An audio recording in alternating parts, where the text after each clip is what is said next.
All right, everybody, welcome back to the channel. It's Matty here from Chill TCG. We got a super special video today. We're going to be taking a look at the deck list that won the Chill Series 15 tournament, the biggest Chill Series tournament of all time. Of course, the tournament was won by Pedro Torres, and we actually have him here on call for an interview here. And he's going to talk about his deck list, talk a little bit about himself.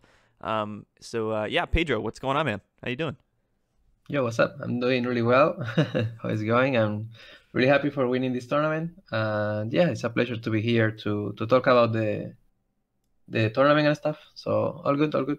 Awesome. Yeah, man. It was a pretty big tournament, but it was probably by far not your biggest accomplishment in the Pokemon world. A lot of people know who you are. Of course, you're one of the best players in the world. But for those people who don't know you, Pedro, and there might be somebody right out there who doesn't know who you are already, do you want to just give us a little bit of a rundown? Who are you? Who is Pedro Torres, and sort of what's your experience, your past, your backstory a Yeah, little bit. sure, no problem. So well, I'm Pedro Torres from Spain. I play Pokemon TCG competitive since like 2016 was my first Worlds. I started playing at like 2013 with Blastoise That was my first deck, Okay. Boundaries Crossed, and since that time I was playing until now. I always enjoyed Pokemon TCG, and when I started to do well in international tournaments, I thought about becoming a competitive Pokemon TCG player. So it's actually my work. Well, it was my work until the situation we live in now, that there is no more in real life tournaments anymore. Right. So yeah, while we waiting the tournaments on real life come back, I'm streaming on Twitch mainly, almost every single day, playing tournaments, playing every format for fun too.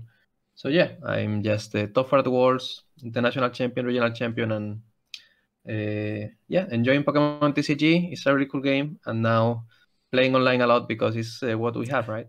That's right. I mean, and I know it's hard for a lot of those really high level pro players.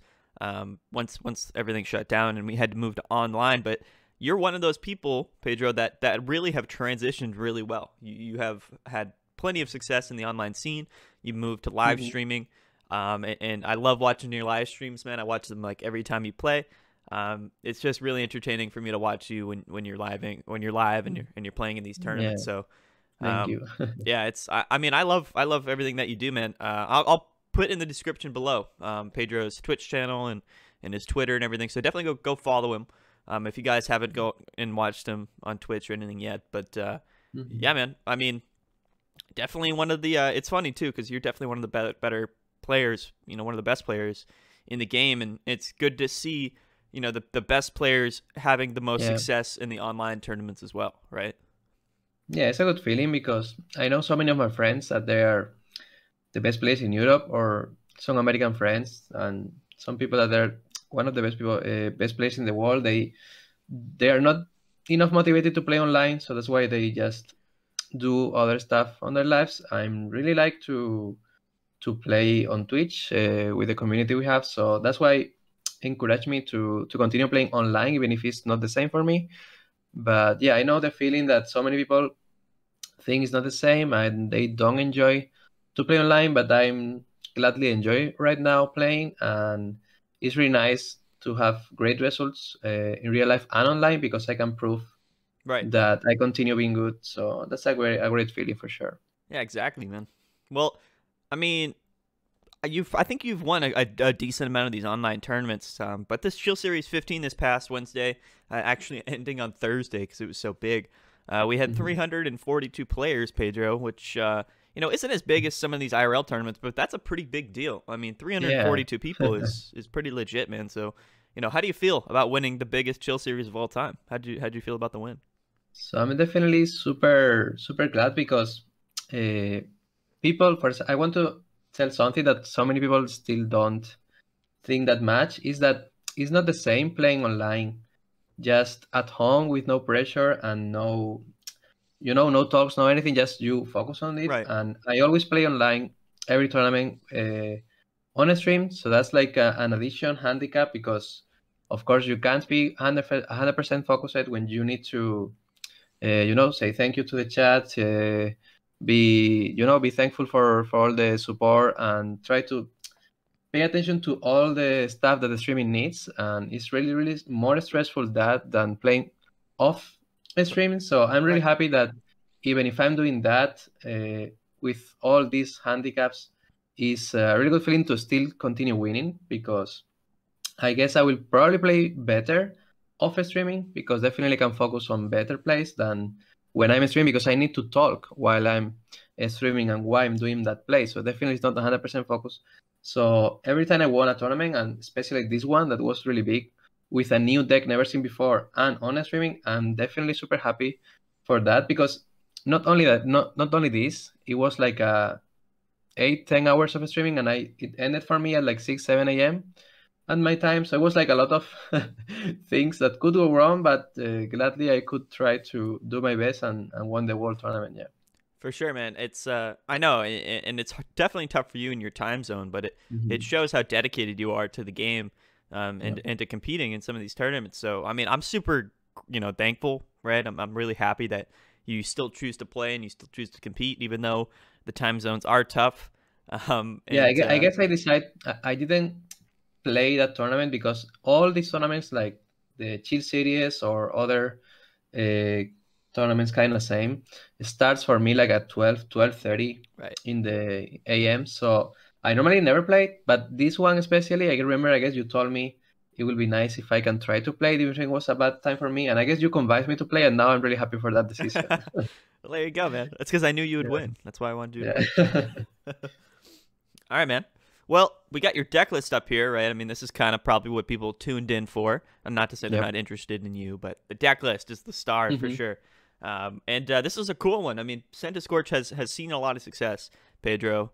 Maybe not as much as some other decks, but it's a good deck. People have been playing that, the Nets version, the ability version. I think you played against a few of those in the tournament. But this one's a bit different. So instead of running Jirachis and Scoop Up Nets and a few other inclusions, this deck list is like focused around the inclusion of the Silvally-GX. So definitely it's different, but it's still, of course, still Centiskorch, but it's different in some ways. And when you change a little bit about a deck, it can change how it performs a lot. And you probably know that more than anybody, but you also said, and I heard you on stream, and you just mentioned it now, that you were completely new to this list. This wasn't a list that you had played at all, right? Yeah, I was completely new. Not only the list, in Centiskorch. I never played Centiskorch before, and probably I could do better plays overall, but the deck was really powerful, really strong. So I figured out how to play the deck, do it in the tournament. Yeah, it was my first time with the new deck, and with Centiskorch in my case too, yeah. That's awesome, man. Well, that's actually super funny. Well, let me know. So, go over a little bit why you think that this Silvally-GX version of Centiskorch is so good, even compared to just the normal version. All right. So this starts with some months ago. People, for example, I want to start with the full history, really quick. Yeah. Pika wasn't a deck really played some months ago, and then when I won a tournament with Pika online too, Pika becomes from the top 10 to be the top first, and now it's probably continue being the top first or top second deck in the format. Yes. And it was really cool because my resume with Pika was 20-0 against Centiskorch. I only lost one game in 20-30 games against Centiskorch with Pika when I played the Pika deck against Centiskorch. The matchup was super favorable for me, and I knew that the strategy of being losing on purpose, giving Bolton and then giving one tag team, it was a almost always comeback play for my Pika side, being paralyzed or just knock out the stamp to 1 plus scout as well. That's how Pika normally wins the matchup against Centiskorch. So people started to not play Centiskorch that much. But then Philip Jules from my team, from my Limitless team, was thinking, all right, so Centiskorch right now has a really strong matchup overall, because Water is not played. Why? Because we become Pika popular when I won, so Water is not played anymore. But Centiskorch has answers to everything in the meta, because, for example, the Sidway Obstagoon is a Worlds deck that beats almost everything but Centiskorch, and Centiskorch has an answer even for that Worlds deck. And other than that, almost every almost against every tag team or VMAX, Centiskorch has the power to one-hit KO everything in the format. So the only problem of the deck was being stamped to 1/2, and then you can't come back anymore, or you need to be super lucky to come back after a paralyze or a knockout plus a stamp plus swell. So then Philip Schultz come with the idea, all right, so what if we fix the only problem of the deck? If you, of course, draw decent, that is the lowest stamp. And then he thought about Silvally. Yep. That kind of makes sense because you, with 1, 2, and with 2 slots, because he played 1/1, or 4 slots in my case, because I played 2/2 line, right, you fix the only problem of the deck other than water that is not popular. Right. So he was testing it, and on 3rd January, I remember, like some days before the tournament, he said, all right, I guess I have a cool list. I guess I broke Centi. I guess it's really cool to try. So if someone wants to test it, and I wanted to test it for the tournament for fun, and suddenly was from being for fun to win the tournament. So yeah, that was the idea of this version. Yeah, man, it's definitely like just completely genius, and it kind of does make sense. Like you said, that Centiskorch would have such a comeback here in recent times with Pikarom just destroying all these tournaments. No one really playing water decks. It was kind of a safe place for Centiskorch to come back, and I think Centiskorch does have a really good spot in the meta, like you said. And like you said, it does have a matchup against that Decidueye Goons deck that walls a lot of other decks, and we'll see that in a little bit when we look at your matchups. But yep. Yeah, man. So I don't know. Personally, I like it a lot. And it was actually funny. So as we record this, but it was 2 days ago during the GG Tour tournament on the weekend, we actually saw Pedro 2 Centiskorches in the finals, and we had 3 in the top 4. And the finals was Silvally Centiskorch versus Ability Centiskorch. And I don't believe the Silvally got the win there. The more experienced Centiskorch player got the win, but it was just super cool to see the Silvally version make it to finals again, right? Yeah, exactly. And after I won the tournament of Chill Series, like a big one, because of course I feel really happy winning a biggest one than like less people. So I definitely feels really proud to win like a big one like this Chill, because of course more people hardest, because more rounds you need to win in a best of 1 normally. Right. So it's really cool because after my win, some hours later, Vinny played the same list, or like 2 cards different, in a big tournament too, and he won back to back. So definitely was a really cool list and really cool deck. And it was really nice to see, for example, in my matchups, that we will probably look it out really quickly. In the matchups, when I played Pika, I was like 20-0 or something like that against Centiskorch, only 1 lost. And then when I faced like 3 Pikas in the Centiskorch side, but with Silvally, I beat all of them, even if the best of 3. So yeah, we we won the matchup in both sides, playing both different decks, because we adapt the deck list from the other matchup. Yeah. Right, man. Yeah, I mean, but okay, so I actually just want to do one more thing before we go into the matchups. Yeah, sure. I just want to ask, and there might not be anything.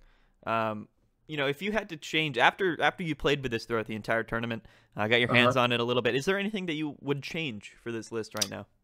Yeah, definitely. I would like to test some options. Of course, I probably need more tests, because normally when I try to change cards, I test like a lot of games to see better the impactful of the cards. But with the tournament run, I guess the hit energy was really was not that needed. I guess the hit energy could be cut. It was like cool, but of course, if you want to hit it or you need to hit it, you don't have no way to find it. So it was cool to play, but the hit energy could be cut for another card. Sometimes you want second crystal, but maybe it was because my way to play Centiskorch was different to someone really experting with the deck. So maybe if I have more experience with the deck, probably 1 crystal was enough. But for my way to play it, I would love to have second crystal sometimes, second balloon to pivot sometimes, and I was missing sometimes the 3rd boss or the great catcher, because sometimes I definitely needed the boss, and sometimes you need to lose the Eldegoss or you discard it. So I will probably cut the hit energy. I'm not sure. Maybe one Dedenne can be cut. It's kind of scary, but one Dedenne can be cut. And when Philip tested the deck a lot before he gave me the list, he said 1/1 Silvally is enough. I just wanted to test 2/2 to see the impact. But maybe 1/1 Silvally is enough. If you play 1/1 Silvally, I guess you keep 3 Dedennes. If you play 2/2 Silvally, 2 Dedennes could be okay. And then probably cut the hit energy. And I would love to join, as I said, probably 3rd boss or great catcher, and maybe second crystal. But other than that, 4 Cherish Ball would be cool, of course, for consistency. 4 Pokémon will be really cool for consistency. But yeah, the deck has like 55 cards really close, and the others is like personal preference. Right. Yeah. Okay. For sure. I mean, that's gonna help out a lot of people watching, right? And I think after you play through the tournament, right, it's always good to get that input from the person who played it. Personally, like when I looked at the list, I thought that Heat Fire Energy might be useful against like the Poison Eternatus. Yeah, exactly. It's the idea, but then you need to find it in the correct moment, and you never find do, it. Yeah. I hear you. I hear you. That's the problem with running like a 1-of tech right in your deck. Exactly. But okay, cool.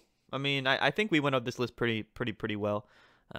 It's super cool. I like it. I personally, I just find it super cool and awesome when like these already good lists go like months being played and see some success, and then somebody just comes by and they're like, you know, we're gonna do something different, and it's gonna work out, and it's gonna make the deck even better. So I think it's just awesome. Yeah, and it's really cool because the deck has a lot of synergy, because Giant Hearth helps to draw with Silvally, for example, an extra card.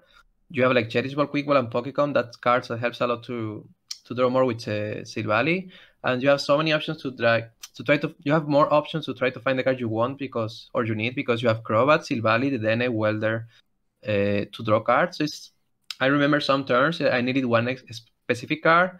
I remember to draw with Silvally 5 cards, to draw 6 with Crobat, to draw 6 with Welder, and 3 with 6 with Dedenne, and 3 with Welder. Well, this is crazy, right? So yeah, that's a good combo right there, man. That's and that's you know, I think that's where the deck shines for sure. Is sort of the flexibility and being able to counter the Marnie, the stamps, the, you know, whatever it might be. So definitely, yeah, it's super cool, man. Like I'm excited. I know, like I think like a couple hours after you won the tournament, Azul made a video on his YouTube channel, like immediately. Yeah. He was like, this list is ridiculous. And I thought that was super cool. We're a little bit late on the video, but it's coming straight from the horse's mouth here. And I think people are going to appreciate you coming on.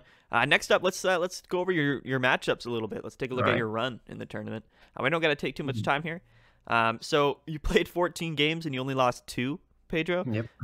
Your losses were to an E-turn here. I can check. Was this a poison E-turn? Let's look. Yes. Okay. So this was a poison E-turn. And then against Blounds here. So, you know, right off the gate, do you think that those 2 matchups are your tougher ones in the game right now, or do you think that was just bad luck? So with the 14 games, 14 rounds I played, my feelings were like, Eternatus is complicated if they full bench turn 2 and poison your Centiskorch VMAX, because the game was super linear. The opponent, I won the coin flip, I guess. I decided to go second, to go the Volcanion turn. So they turn 1 do the normal turn with Eternatus energy and pass, I guess. Then I got Volcanion. Then the turn 2 they got 270 my Volcanion, and then I couldn't one-hit KO with the Centiskorch VMAX, and they got like the poison stuff and hit really big. So even if I couldn't kill the VMAX back, but even if I could, I didn't have any option to win anymore, because they could power up a second fresh VMAX and clean my Dedenne for game. So definitely if Eternatus draws really well, the matchup is definitely complicated. You need to play probably like 3 or 4 hit energy to try to survive that, and Mallow, Lana, and power up to Centiskorch VMAX. But I guess if Eternatus draws decent, I felt it was the most complicated matchup of the tournament, to be honest. It felt really scary. Maybe I didn't play the matchup correctly. I'm still not sure, but I just did what a normal Centiskorch player probably does, that is Volcanion, and then try to go with double Centiskorch VMAX and try to stamp to 2. But it didn't work for me. So probably was the hardest matchup. And Blacephalon, I guess I was kind of lucky. The matchup is complicated, of course, because it's a 1-price attacker against a 3-price attacker. And with Oricorio, Sassian, and stuff, they always draw everything. But yeah, they do. In that matchup, I feel you need to stamp to 1 or stamp to 2, put a big Centiskorch VMAX and pray. And I remember I did that strategy, but the opponent draw this. I guess I will. If you can recheck, I guess that guy played 2 Cramorants is possible. If you can recheck the decklist 1 second of the Blacephalon, I guess it was that second Cramorant. Oh, yes. Yeah, this was... I remember that scenario. I stamped to 2, I knockout, and the opponent had 1 Welder remaining, 1 Cramorant remaining, and I don't remember the other card. So it was really likely for me to win the game, but they got like the last Welder, the last Cramorant, to knock out my Dedenne. So it was a really close matchup. I guess it's winnable, but of course it's scary because the price trade is horrible for us. But it's I guess it's decent at least. But the Thanatos feels like super complicated. But that was my perspective. And other than that, the other matches, if I remember correctly, were really fine. Of course, games were close. Sometimes I could win or lose. But in the other matchups I'm checking now, I felt with the control during the game. ADP Sassian could be annoying, of course, if you don't hit the knockout in the correct sequence and they maul your to press attackers. But if you draw this, and I guess ADP Sassian is fine, and the other matchups felt really, really well for me. At least playing was like, all right, I have the control, I have Silvally, I can't lose by a stamp. So I just hit the cards every turn I need. Right. Yeah. I mean, looking at the matchups, thank you for explaining all that, by the way. Yeah. Yeah, I think Poison E-Turn is just one of the tougher matchups for Centiskorch in general. It's just tough. It's like the VMAX like destroyer with that able to hit for 320 or more. Exactly. It's pretty scary for sure. And Blans, of course, that's just a tough matchup against any VMAX deck. But yeah, I mean, it's when I look at these matchups, the few things that stand out to me, Pedro, are the fact that you did win 3 Peak ROMs, and they were late in the tournament. These were people that did well with Peak, and you just went 3-0, swept the best deck in format. And then you also beat 2 mirror matches, 2 other Centiskorches, and didn't lose to any of those 2 decks. So that's what's really impressive when I first look at this. And Nagi's a good player, good Centiskorch player. Ian Robb there, Dark Ryan, he's a great player as well. So it's just impressive that you were able to get all these wins. And I guess we can sort of move on to Top Cut, maybe touch on some of these matches a little bit, because these were best of 3 right at the top there. So we beat Peak. You explained that this deck does well against sort of the whole stamp and paralysis, Peak strategy. You played 2 Decidueye Goons decks, which I guess was a little bit fortunate for you, but were any of those close? You want to explain maybe sort of how that matchup was? Definitely I was super happy with the matchup. People told me it was auto-win, but I never think something is auto-win. I always said, all right, chill, we need to play the game, and then we will see. So I was thinking, all right, I only played 2 Volcanions. Philip list had, if you can put the list 1 second, I will just set quickly, like the list from my list. Oh, your list. Oh, okay. Yeah, just 1 second. Because, for example, Philip said, Philip played 1-1 Silvally, Philip played 3 Volcanions, and the other change, he played 2 hit factor, 2 hit energy. So I just discard like 1 hit energy, 1 Volcanion to add the 1-1 Silvally line. So yeah, I wanted to say that Philip played 3 Volcanions. Yep. So definitely the matchup against the Thiguns with 3 Volcanions is super better. Yeah, right. But with 2 Volcanion was scary. So when I faced the deck, I was like, all right, I never played this matchup, but I guess the correct play will be like Centiskorch VMAX alone, or Heatran alone, and then when because Centiskorch VMAX Chaos Obstagoon, and the turn the opponent goes the Decidueye, the turn the opponent set up the first Decidueye, then I need to prepare my hand with Silvally or whatever to just go Welder to bench Volcanion in that turn to not getting sniped by the Decidueye. Right. And Welder and switch to knockout. But then, of course, the opponent can try to Obstagoon Evolve and then kill with the second Decidueye. So I needed to have the second Volcanion in the deck, because if not, the Decidueye can just beat me. So it was kind of scary. Of course, people was like, oh, you are already out to win. I was like, no, I only played 2 Volcanions. It's definitely scary. Right. And I remember 2 games were really close. I guess one in top 16, another in the finals were really close, because in one, I priced 1 Volcanion. So I needed to play super carefully. And then I was lucky to draw the second Volcanion in the turn I needed. And I remember in the finals, game 1, I guess that I deserved to lose because I benched 2 Volcanions when I didn't need it. Oh. I whiffed a crucial card, and then the opponent sniped my 2 Volcanions. So I remember I needed to hit a last fire or something to win the game. So yeah, it was definitely closer than people think. Right. Because I guess a lot of people bench Volcanion for no reason. I guess you need to save it for the correct moment. But of course, if you don't draw it at the correct time, you need to be careful with the Decidueye snipes your full bench. So of course, the matchup was really good, but need to be careful to bench Volcanion. The correct moment you want the knockout into that Decidueye. Yeah. For sure. Now, these are Decidueye Goons, so I want to just go ahead and look at their list real quick. So these guys, when you look, they're running They're running only like 3 Decidueye and then 2 Obstagoon. Now you see sometimes people are running just straight Decidueye and they'll run a 4-4 with having 4 Decidueye in their deck. Do you think if these guys were running 4 Decidueye, it would have made it harder for you, or do you think that the goons, having the goons in there made the deck? Yeah, probably more Decidueyes make the matchup harder for me because with only 2 Volcanions, if the opponent draws decent, they can set up 3 Decidueyes and kill 2 of my Volcanions, and then I straight lose. So yeah, with 2 Volcanions was super scary. So I'm glad to face only 3 Decidueyes because they struggle too much to set up 3. Right. But playing 4, I will probably have a hard time.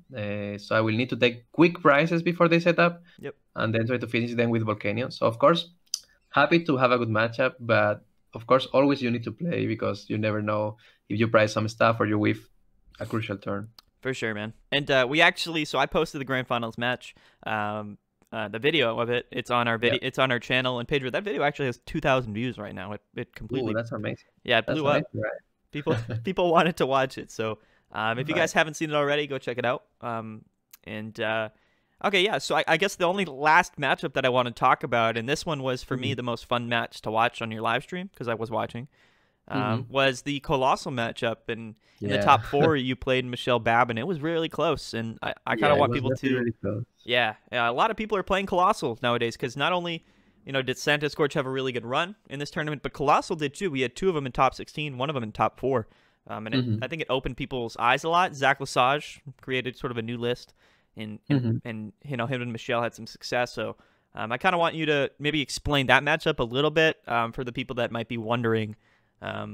Or who missed your live stream. Yeah, sure. Can you check the Colossal deck 1 second? For sure. Because I guess he played Mimikyu, right? He did. All right. So when I saw that matchup, as I said, that was my first time playing Centiskorch. So I was really blind playing every single matchup. So I needed to figure out really quick how the matchup should be approached, or at least try the best approach. So it was really annoying to see they play Swell on the Labyrinth, because sometimes I maybe miss some attacks with the hammers. Even if Centiskorch VMAX doesn't care too much about the hammer, sometimes with the combo of a hammer plus the stadium, if you whiff the 2-hit KO, it could be annoying for sure, because they can power up a Colossal really quick. And what was most scary was the Mimikyu, because if they, for some snipe with Colossal or whatever, they put some damage counters on my Silvally, for example, I was really scary because it was my draw. So I was like, all right, I need to save my Silvally. Another really cool reason I thought about when I checked the opponent deck list was like, all right, they played 2 Great Catcher.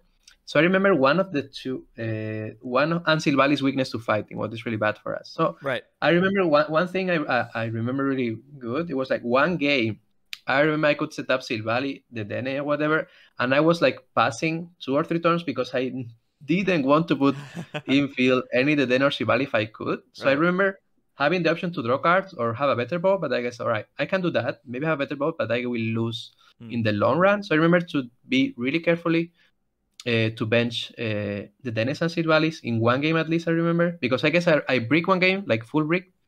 The other game was I played really carefully without benching Silvally or Dedenne until the late game to hit my last cards, because I didn't want to lose for Great Catcher.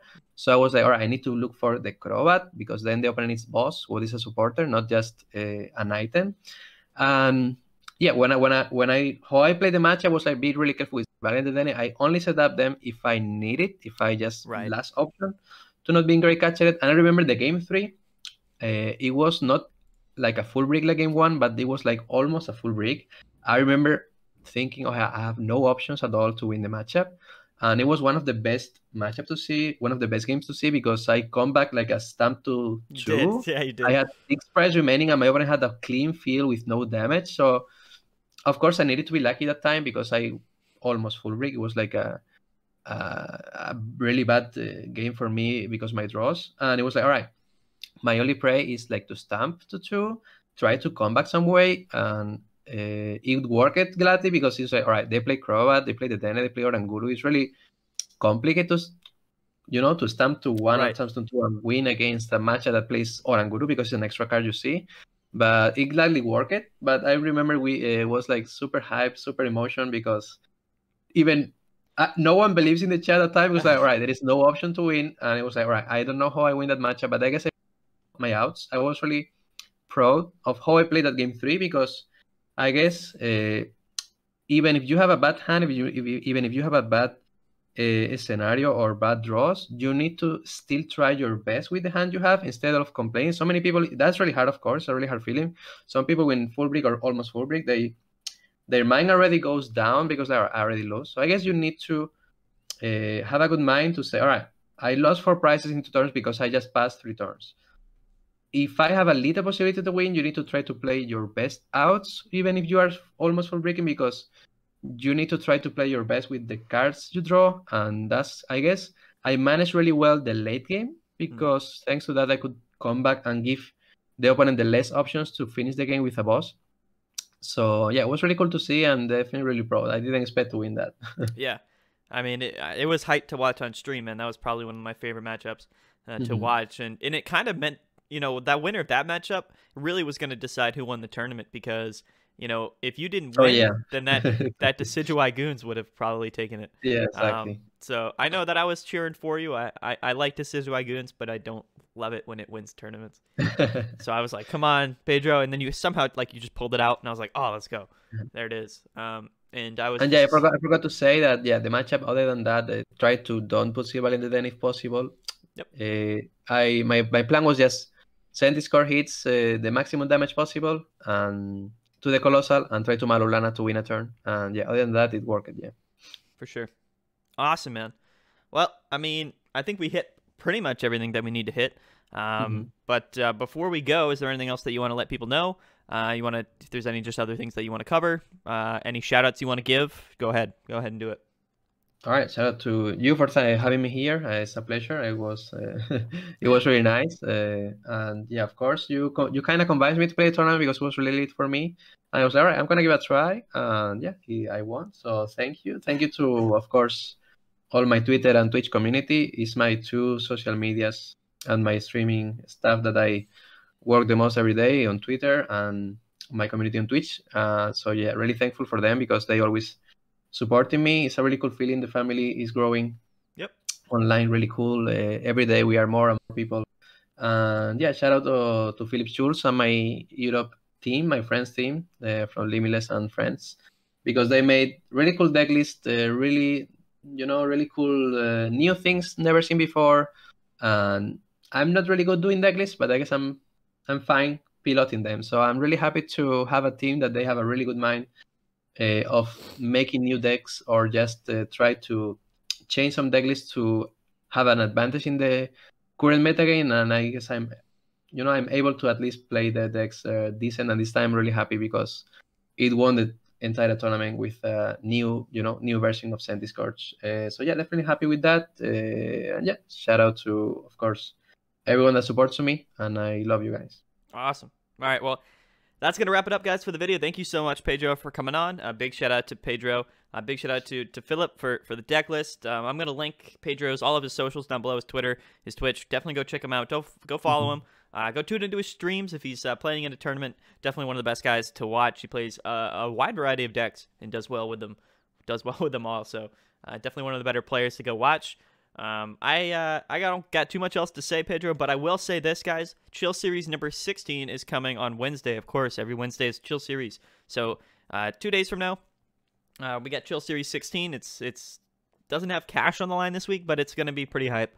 And we're back to sort of our normal weekly format of tournaments. So I'm excited to get back to it. If you guys are watching this, I'll put a link to go register down below. And hit subscribe if you guys like the videos. If you guys want to be updated for more videos, press the like button for Pedro, and comment below what you think of his deck list. So that's going to wrap it up, guys. We'll see you guys later. All right. Thank you. See you. See ya.